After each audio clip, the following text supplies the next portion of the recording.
Hello everyone. तो आज मैं आपको बताऊंगा कि क्वाड्रेटिक इक्वेशन को फास्ट कैसे सॉल्व करेंगे। ठीक है, तो मोस्टली हम लोग फैक्टराइजेशन मेथड का ही यूज करेंगे क्योंकि उससे ही क्वेश्चन फटाफट बन जाता है। बट इट डिपेंड करता है क्वेश्चन में कि किसमें फैक्टराइजेशन मेथड यूज करें, किसमें क्वाड्रेटिक इक्वेशन का फॉर्मूला यूज करें। ठीक है, तो जितना क्वेश्चन आप प्रैक्टिस करोगे उतना आपको पहले ही आइडिया लग जाएगा कि कौन सा अप्रोच बेस्ट है जिससे क्वाड्रेटिक इक्वेशन फटाफट सॉल्व हो जाए। ठीक है, तो आज हम लोग डिफरेंट टाइप के क्वेश्चन को प्रैक्टिस करते हैं। इसके बाद आपको क्वाड्रेटिक इक्वेशन में जो स्पीड है आपका जरूर बढ़ जाएगा। ठीक है, तो पहले क्वेश्चन पे आते हैं। देखो इसमें क्या है, x square plus 12x plus 20 equal to 0। तो 20 का ऐसा कौन सा फैक्टर है जो 12 देगा? थोड़ा आप दिमाग लगाओगे तो 2 और 10 होगा। ठीक है, अब देखो यहाँ प्लस साइन है तो यहाँ क्या हो जाएगा, माइनस हो जाएगा। तो ये क्या हो गया, एक्स का वैल्यू हो गया।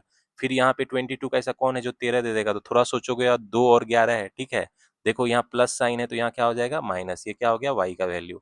तो गाइस इसमें देखो x का वैल्यू अगर -2 है, ठीक है, तो y का वैल्यू अगर -11 है तो मेरा x ग्रेटर देन y है। ठीक है, लेकिन जब x का वैल्यू -10 है और y का वैल्यू मेरा कितना है, -2 है, तो क्या है, मेरा y बड़ा है। मतलब कभी x बड़ा है, कभी y बड़ा आ रहा है। इसीलिए इसमें क्या होगा, no relation can be established. x और y में क्या होगा, नो रिलेशन होगा। ठीक है, आगे बढ़ते हैं, नेक्स्ट क्वेश्चन देखते हैं। तो इसमें देखो 81 ऐसा कौन है जो 30 दे देगा? तो थोड़ा आप सोचोगे तो 3 और 27 है ना, तो 3 देखो साइन यहाँ माइनस है तो x का ये क्या हो जाएगा, पॉजिटिव साइन ही रहेगा। यहाँ देखो 3 और 6 का इफेक्ट कितना हो जाएगा, मल्टीप्लीकेशन 18 है। अब 18 का ऐसा कौन है जो 9 दे देगा? तो थोड़ा सोचोगे तो 3 एंड 6 है। ठीक है, अब देखो यहाँ माइनस साइन है तो यहाँ क्या हो जाएगा, प्लस ही साइन रहेगा। और जो वाई स्क्वायर का कोफिशियंट है 3 है, उससे क्या करेंगे, डिवाइड कर देंगे। तो ये y का वैल्यू आ जाएगा, यानी y का वैल्यू कितना आ जाएगा, 1 और 2। तो क्लियरली यहाँ मेरा क्या है, x ग्रेटर देन y। ठीक है, नेक्स्ट क्वेश्चन में आते हैं। देखो इसमें 88 है, तो 88 का ऐसा क्या है जो 19 दे देगा भाई? 8 एंड 11 है ना, दो 19 दे देगा। अब देखो यहाँ प्लस साइन है तो यहाँ क्या हो जाएगा, माइनस साइन। ठीक है, तो x का वैल्यू -8 और -11 हो गया। फिर 40 में देखो जो 13 दे देगा, 8 और 5 है। अब देखो यहाँ प्लस साइन है तो यहाँ क्या हो जाएगा, माइनस साइन। y का वैल्यू ये हो गया। तो गाइज x और y में यहाँ क्या रिलेशन हो जाएगा, x क्या है, less than equal to y। x और y इक्वल है या y इससे बड़ा है। ठीक है, नेक्स्ट क्वेश्चन में आते हैं। देखो इसमें क्या है, 52 और 3 का जो प्रोडक्ट है कितना हो जाएगा, 156 हो जाएगा। ठीक है, 156 हो गया। तो गाइज 156 का ऐसा कौन सा फैक्टर है जो 25 दे देगा? आप थोड़ा सोचोगे तो क्या हो सकता है, 3 इंटू 2 इंटू 2 इंटू 13। ठीक है, ऐसे लिख सकते हैं, यानी 12 और 13 है। ठीक है, यानी 12 13 है, इसको लिख लिया यहाँ। अब देखो यहाँ माइनस साइन है तो यहाँ प्लस ही रहेगा, और जो एक्स स्क्वायर का कोफिशियंट 3 से डिवाइड कर देंगे तो ये मेरा एक्स का वैल्यू हो जाएगा। तो एक्स का वैल्यू कितना हो जाएगा भाई, 4 और 13/3। ठीक है, इसी तरह अब इसको करते हैं कैलकुलेट। 65 और 2 का कितना प्रोडक्ट है, 130। तो 130 ऐसा कौन है जो 23 देगा? तो थोड़ा दिमाग लगाओ, दो गुना।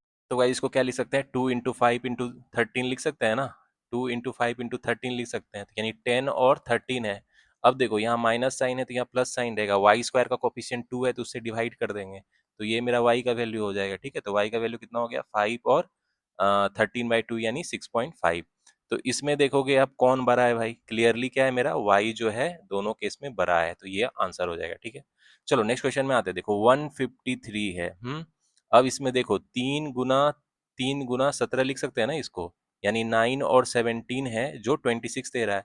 तो देखो x का वैल्यू यहाँ माइनस है तो ये प्लस ही रहेगा, तो यही हो जाएगा। ठीक है, अब यहाँ देखो ये क्या हो सकता है भाई, देखो 3 से जाएगा 3, 3 और 13 इसको फैक्टराइजेशन लिख सकते हैं। ठीक है, तो यानी 9 और 13 जो है मेरा 22 दे रहा है, और यहाँ माइनस साइन है तो यहाँ प्लस ही साइन होगा। ठीक है, तो भाई इस क्वेश्चन में देखो अगर x का वैल्यू मेरा 9 है, ठीक है, और y का वैल्यू 13 है, तो क्या है मेरा, x लेस देन y है।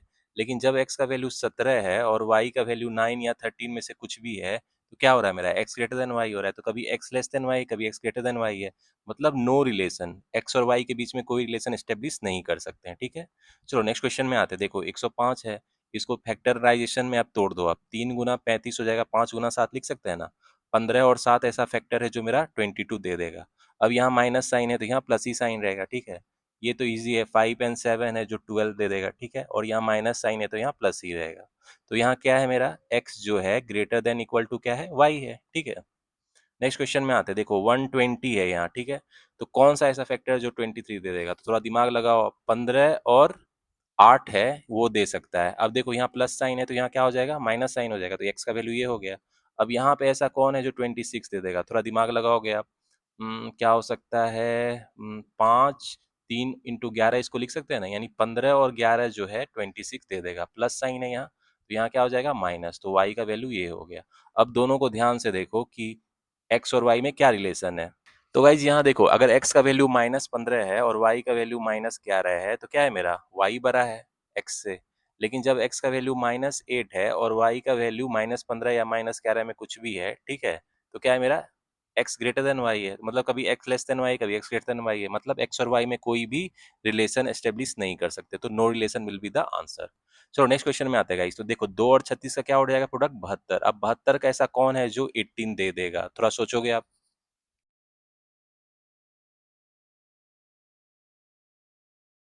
तो गाइज ऑब्वियसली 12 और 6 है जो मेरा क्या 18 दे देगा। अब देखो एक्स स्क्वायर का कोफिशिएंट यहाँ क्या है, 2 है, तो 2 से डिवाइड कर देंगे तो एक्स का वैल्यू क्या हो जाएगा भाई, 6 और 3, ठीक है। अब यहाँ ये तो सिंपल है, आपको कौन सा ऐसा है भाई जो 9 दे देगा,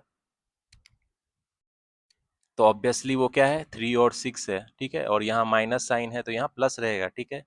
तो देखो x का वैल्यू 6 3 है, y का वैल्यू भी 3 6 है, तो क्या हो जाएगा। तो गाइस देखो, जब x का वैल्यू 6 है, y का वैल्यू 3 है, तो मेरा क्या है, x ग्रेटर देन y है, ठीक है। जब लेकिन x का वैल्यू 3 है और y का वैल्यू 6 है, तो क्या है मेरा, x लेस देन y है। तो अगेन x और y में क्या होगा, नो रिलेशन होगा, ठीक है। तो इस तरह फास्ट सॉल्व करना, फैक्टराइजेशन मेथड से बहुत फास्ट सॉल्व कर सकते हो। तो गाइस नेक्स्ट क्वेश्चन में आते हैं। देखो इसमें 2 और 6 का कितना प्रोडक्ट हो जाएगा, 12। कौन सा ऐसा है जो 7 दे देगा, 3 और 4 है, ठीक है। माइनस साइन है तो प्लस ही रहेगा, और एक्स स्क्वायर का कोफिशिएंट क्या है, 2 है, उससे डिवाइड कर देंगे तो ये क्या आ जाएगा, एक्स का वैल्यू। तो एक्स का वैल्यू कितना आ जाएगा, 1.5 एंड 2, ठीक है। अब इसी तरह वाई का वैल्यू देखते हैं, तो कौन सा 42 का ऐसा है जो 13 दे देगा, कौन सा ऐसा फैक्टर है भाई, 7 और 6 है। अब देखो यहाँ प्लस साइन है तो यहाँ क्या आ जाएगा, माइनस, तो वाई का वैल्यू ये हो गया। तो क्लियरली क्या है मेरा, एक्स ग्रेटर देन वाई, ठीक है, ये क्या हो जाएगा आंसर। चलो मूव ऑन करते हैं नेक्स्ट क्वेश्चन में। देखो इसमें क्या है, इसमें क्वाड्रेटिक इक्वेशन का फॉर्मूला यूज करेंगे, उससे जल्दी बन जाएगा। 4 प्लस माइनस क्या हो जाएगा, 16, 4 चौके 16 तिया 48 डिवाइड बाई 2 तिया 6, ठीक है। 4 प्लस माइनस 64 कितना हो जाएगा, 8 हो जाएगा, ठीक है। 6 8 4 12 कितना हो जाएगा, 2 हो जाएगा, और -4/6 यानी -2/3, एक्स का वैल्यू आ गया। अब वाई का वैल्यू फिर से क्वाड्रेटिक इक्वेशन का फॉर्मूला लगा देते हैं। 10 प्लस माइनस क्या हो जाएगा, 100 माइनस 4 8 32 तिया क्या हो जाएगा, 96, ठीक है, डिवाइड बाई 6 हो जाएगा। तो ये कितना हो जाएगा, 10 प्लस माइनस 196 किसका स्क्वायर रूट होता है, 14 का, ठीक है, डिवाइड बाई 6। 24/6 कितना हो गया, 4, -4/6 यानी कितना हो गया, -2/3। तो देखेंगे एक्स और वाई में अब क्या रिलेशन है भाई। तो गाइज यहाँ देखो, x का वैल्यू अगर 2 है और y का वैल्यू 4 है तो क्या है मेरा, x लेस देन y है। लेकिन जब x का वैल्यू मान लो 2 है और y का वैल्यू -2/3 है तो क्या है मेरा, x ग्रेटर देन y है। तो कभी x लेस देन y आ रहा है, कभी x ग्रेटर देन y आ रहा है, मतलब x और y में हम लोग कोई भी रिलेशन एस्टेब्लिश नहीं कर सकते हैं, ठीक है। तो no relation will be the answer, ठीक है। चलो ये क्वेश्चन आपके होमवर्क के लिए है, और अभी जो मैंने फैक्टराइजेशन मेथड का ट्रिक बताया है उससे इस क्वेश्चन को आप 20 सेकंड के अंदर मुझे सॉल्व करके बताओ, कि कमेंट सेक्शन में बताओ मुझे कि इसका आंसर क्या होगा, ठीक है। तो tell me the answer of this question in the comment section, और मेक श्योर आप टाइमर लगा के सॉल्व करो और इसको 20 सेकंड के अंदर सॉल्व करके मुझे आंसर बताओ। तो गाइज ये है क्वाड्रेटिक इक्वेशन को सॉल्व करने का फास्ट तरीका। तो आपके एग्जाम में 5 क्वेश्चन पूछ सकते हैं प्रीलिम्स एग्जामिनेशन में, तो आपको उसको 2 मिनट के अंदर आप बना सकते हो। जिस अप्रोच से मैं सॉल्व कर रहा हूँ उससे अगर आप सॉल्व करोगे तो क्वाड्रेटिक इक्वेशन आपको फास्ट सॉल्व हो जाएगा, ठीक है।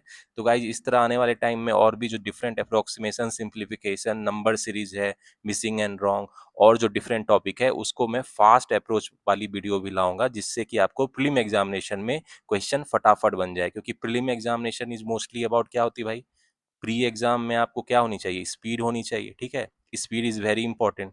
तो स्पीड के लिए भी बहुत सारी वीडियो लाऊंगा, फास्ट मैथ वाली वीडियो लाने वाला हूँ, जिससे जो मैं आपको ट्रिक्स बताऊंगा, शॉर्टकट ट्रिक्स बताऊंगा, जिससे क्वेश्चन आपको फटाफट बन जाए, ठीक है।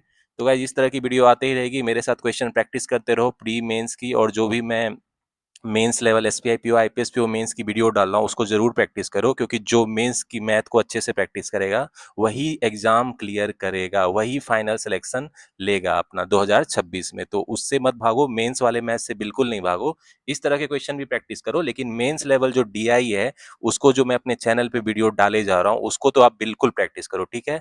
तो गाइस इस तरह की वीडियो और भी आती रहेगी। Till the time keep studying, keep preparing and keep enjoying.